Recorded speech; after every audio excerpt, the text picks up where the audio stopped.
Olá, a paz do Senhor, tudo bem? Aqui é o pastor Sérgio Barros, estamos aqui para mais um vídeo devocional para você.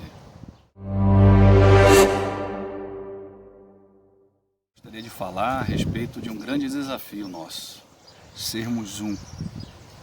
Esse aí é um grande desafio para todos nós, unidade, de caminharmos em união.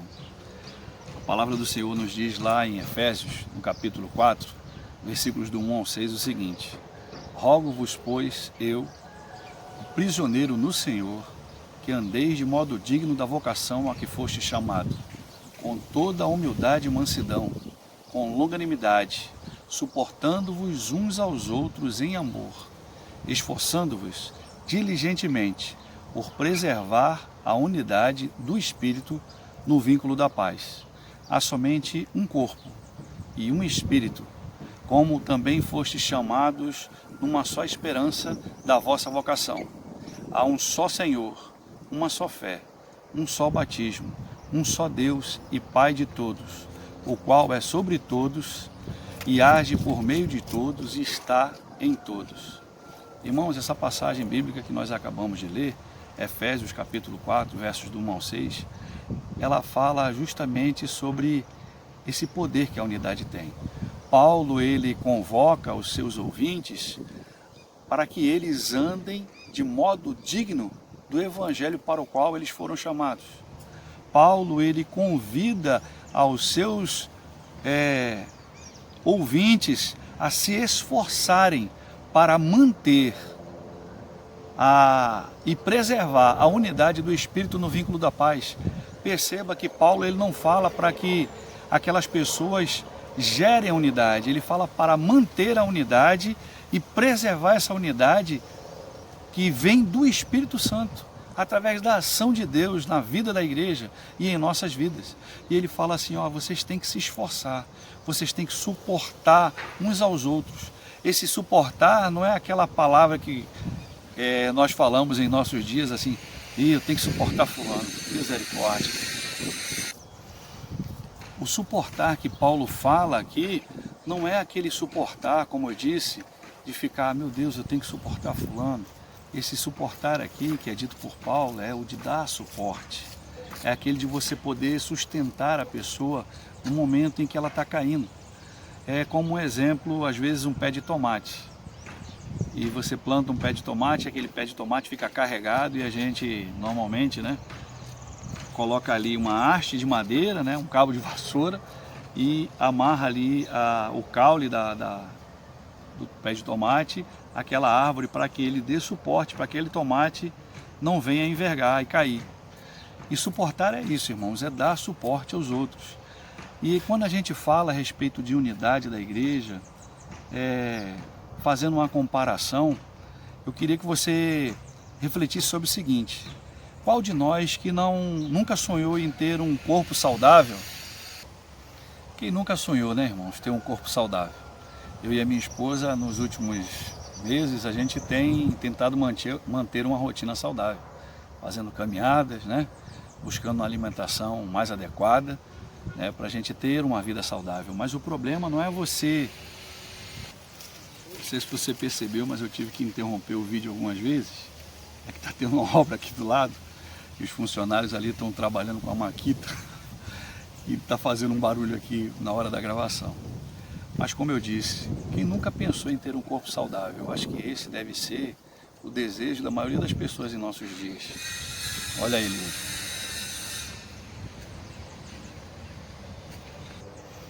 Buscar alcançar um condicionamento saudável que nos traga uma melhor qualidade de vida, eu acho que isso aí deve ser uma busca justa, feita por todos nós. Mas eu acho que o grande desafio não é você alcançar um corpo saudável, uma condição saudável de vida. O grande problema, eu acho que com o passar dos anos, é você manter essa condição. Hoje eu estou com 47 anos e há um tempo atrás eu era de porte atlético, corria, nadava. Então, assim, com o passar dos anos, as coisas vão ficando bem mais difíceis. E eu acho que quando a gente pensa numa igreja saudável, a gente tem que entender que os membros desse corpo, que é o corpo de Cristo, eles também devem se exercitar com o objetivo de manter sempre a igreja saudável. E quando a gente fala de igreja saudável, irmãos, a gente tem que entender que, do ponto de vista da obra de Cristo, a igreja ela é um organismo perfeito. A igreja ela não carece de nada.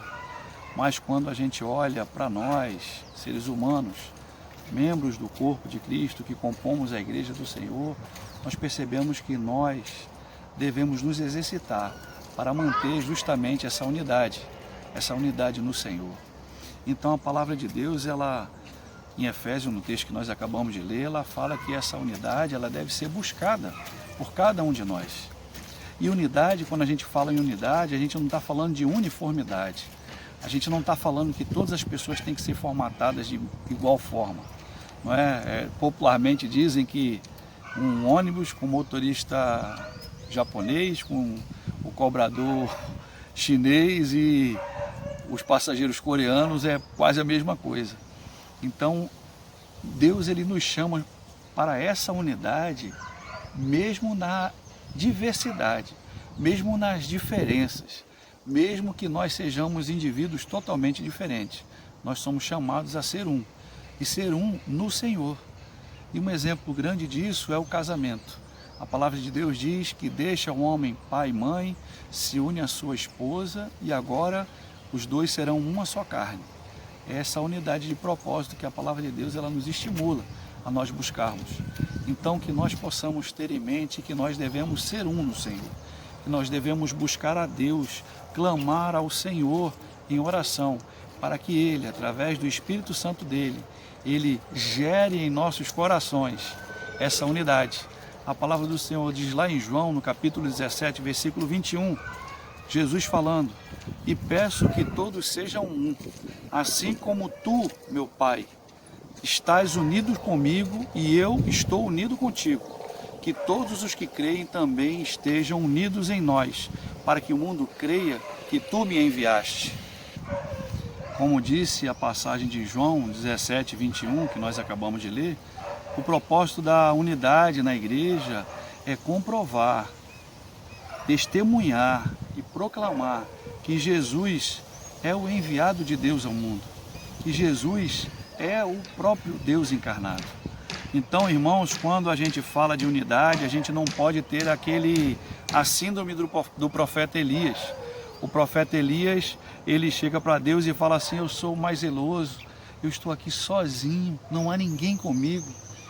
E o Senhor fala para Elias: Elias, não pense dessa forma, Elias. Há 7.000 que não se dobraram. Não viva achando que você é o único, que você é o mais certo, que você é o único correto. O coração do sectarismo, irmãos, é a tendência de achar que a nossa igreja é a máxima expressão da igreja de Cristo aqui na terra. Nós, irmãos, somos irmãos em Cristo.